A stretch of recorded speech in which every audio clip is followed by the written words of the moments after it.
सभी चाकू वहाँ से हटाकर एक जगह पर उस चाकू लगाए। लेकिन सरकार तो कह रही है पुनर्विचार करेंगे उस पर। चलिए, केंद्रीय मंत्री रामदास अठावले साहब हैं जो संकल्प भूमि पर आए हैं। उन्होंने बहुत अच्छा संबोधन किया और मोटिवेशनल उनका स्पीच रहा समाज के नाम पर। सर, आप संकल्प भूमि पर आए हो, पहले तो उसके लिए बधाई। क्या कहना चाहोगे हमारे दर्शकों को एक लाइन में? हाँ, तो जो संकल्प भूमि है, संकल्प भूमि हमारे लिए बहुत बड़ी प्रेरणादायी भूमि है। बाबा साहब अम्बेडकर जी ने यहाँ ही इसी पेड़ के नीचे संकल्प किया था। जहाँ ये सयाजी बाग है, सयाजी बाग के बाजू में बाबा साहब अम्बेडकर जी आए थे 23 सितंबर को, और उसको 107 साल पूरे हो रहे हैं। तो संकल्प भूमि एक हमारे लिए बहुत बड़ी प्रेरणादायी ये भूमि है, और इसीलिए बाबा साहब अम्बेडकर जी का संकल्प पूरा करने की कोशिश हम सब लोग करने वाले हैं।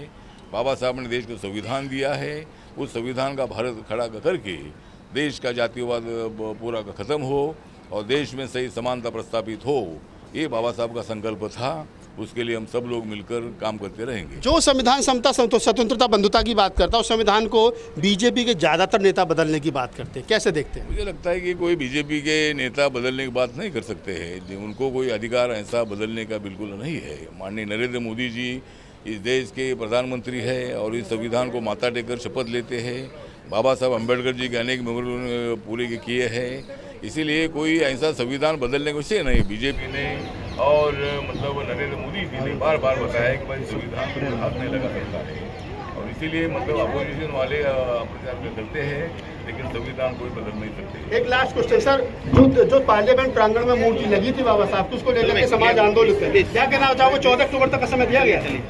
मुझे लगता है कि जो पुरानी पार्लियामेंट की आजू बाजू सवालों से बचते क्यों हो यार, सबको आज हटा कर एक जगह पर पूरे स्टैचू लगाए। बाबा साहब का स्टैचू हटाने सभी स्टैचू जो थे अभी तो नया संशोधन बना है, इसीलिए मुझे लगता है कि बाबा साहब का स्टैचू हटाने की कोई निषेध नहीं है। हर जगह पर बाबा साहब थोड़ा मोबाइल पीछे करो यार।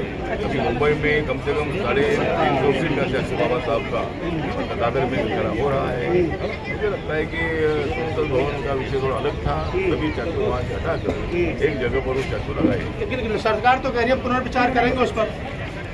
चलिए, तो आप केंद्रीय मंत्री रामदास अठावले साहब के संकल्प भूमि पर आए थे बड़ोदरा, उनका बहुत अच्छा संबोधन रहा। मैंने सवाल जो किया आप उनका जवाब सुन लेंगे, लेकिन कहीं ना कहीं वो सवालों के जवाब से बचते हुए न जाए, और बचना भी वाजिब है, क्योंकि मुझे सरकार में मंत्री हैं और वो सरकार कितनी दलित हितैषी है, कितनी ओबीसी हितैषी है, ये मुझे किससे कहने और बताने के नहीं। भाई और बहनों, हमें जिंदगी में कोई भी नहीं है कमी। क्या कर रहे हैं? हमें जिंदगी में नहीं है कुछ भी कमी, इसलिए मैं आया हूँ संकल्प भूमि।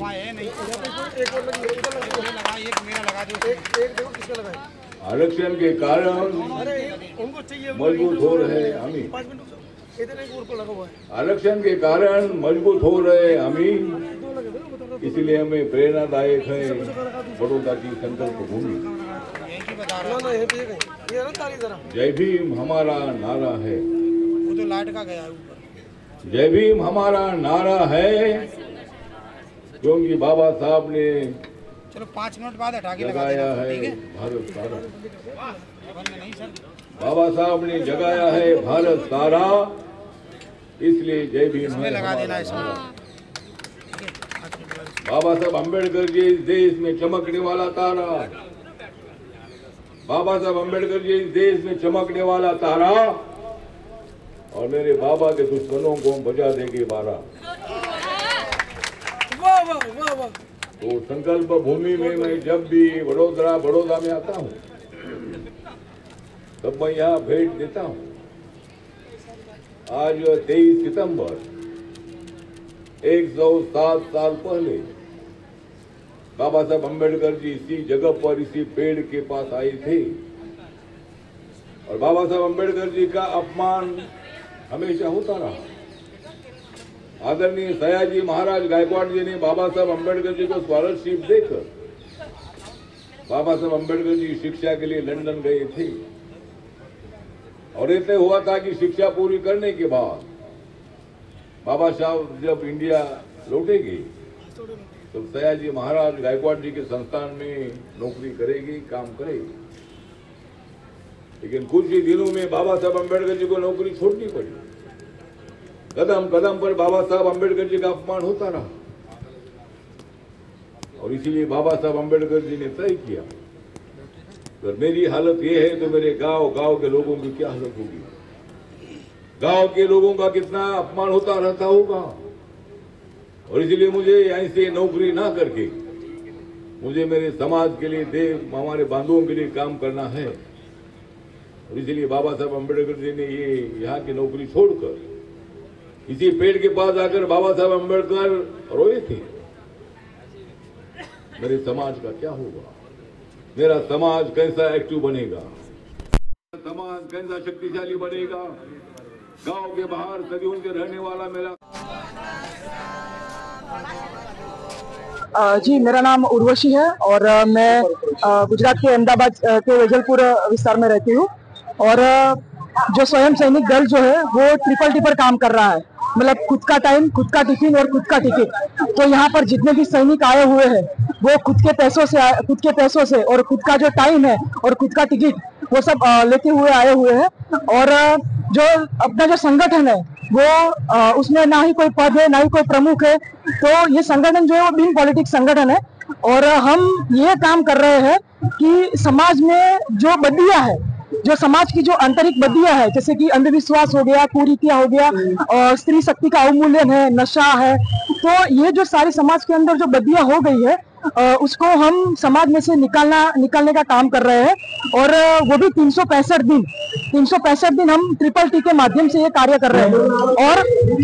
और जो ट्रिपल टी के माध्यम से हमने काम कर रहे हैं और जो समाज की जो ये जो बदियां मैंने बताई, वो बदियों को निकाल कर जो बाबा साहब की जो 22 प्रतिज्ञा है, वो 22 प्रतिज्ञा हम समाज में प्रस्तावित करना चाहते हैं और बुद्धिमय भारत बनाना चाहते हैं। मैंने देखा महिलाएं, छोटे बच्चे, तमाम तरह के, मतलब पुरुष से, मतलब एक वयस्क से लेकर बच्चे, जवान, सब इसके अंदर लगे हुए हैं। क्या आपने उनको संबोधन किया है, मतलब क्या उनको पढ़ाया है? जी, हम कुछ नया काम नहीं कर रहे हैं। जो हमारे महापुरुषों ने जो बताया है, जो महापुरुषों ने जो मिशन के बारे में जो बताया हुआ है, बस उसी के रास्ते पे हम चल रहे हैं। और सबको यही कह रहे हैं कि ये जो हमारी जिम्मेदारी बनती है, जैसे कि आप देख रहे हो कि जितनी जनसंख्या में पुरुषों की संख्या है उतनी ही जनसंख्या में महिलाएं भी आई हुई है। तो जो बाबा साहब ने जो जिम्मेदारी दी थी कि ये समाज को आगे बढ़ाने के लिए महिलाओं को कार्य करना पड़ेगा, तो आज हम वही कार्य कर रहे हैं, पुरुषों के साथ कंधे से कंधा मिला। क्या उपलब्धियां इतने 4-5 साल से आप लोग लगातार मेहनत कर रहे हैं, तो क्या उपलब्धियां हासिल हुई है? जी, समाज के अंदर जो ये मैंने बदियां बताई, जो समाज की जो बदियां की जो जड़ें है वो हम समाज में से निकाल कर और जो एक बुद्धिमय भारत बनाने का कार्य हम वही कर रहे हैं। तो क्या लगता है कि जो जिस तरीके से आप लोग बढ़ते जा रहे लगातार, पिछले साल की अपेक्षा मुझे लगता है कि 2 गुना ज्यादा सैनिक बढ़ गए हैं। जी, तो आने वाले समय में देश को बुद्ध में आप कर पाएंगे? जी, जरूर कर पाएंगे। और हमारा यही मकसद है कि हम जो बर्बादी की जड़ें है वो समाज में से निकाल कर बाबा साहब की 22 जो प्रतिज्ञा है वो समाज में प्रस्तावित करें। आज का ये दिन, ऐतिहासिक दिन है, इस पर क्या आप संदेश देना चाह रहे हैं युवाओं को? जी, युवाओं को यही मैं बोलना चाहूंगी, क्योंकि बाबा साहब ने बोला था कि मैंने पूरी जिंदगी अपने समाज के लिए कार्य किया है। अब ये कार्य करने के लिए समाज के युवाओं, मतलब समाज के नौजवान आगे आए। तो जो बाबा साहब की जो राह पर चलने वाले जो लोग हैं, तो उनको ये जो काम है वो सिर्फ आज के दिन का ही काम नहीं करना है। मतलब जैसे हम बोल रहे हैं कि हम 14 अप्रैल और 6 दिसंबर को ही बाबा साहब को याद करते हैं, तो ये क्या 2 दिन से याद करने से कोई काम नहीं होने वाला है, हमें 365 दिन ये कार्य करना पड़ेगा। क्या लगता है आप मतलब एसएसजी की जवान है, एसएसजी में शामिल होने के लिए क्या क्या मैंडेट? जी, इसमें कोई फॉर्म वगैरह कुछ भरना रहता नहीं होता है। जो 22 प्रकार की जो बर्बादी बताई वो हमारे अंदर ना हो, और हम एक समाज में जो हम जाते हैं वो निस्वार्थ भाव से जाते हैं, बस यही कार्य करते हैं।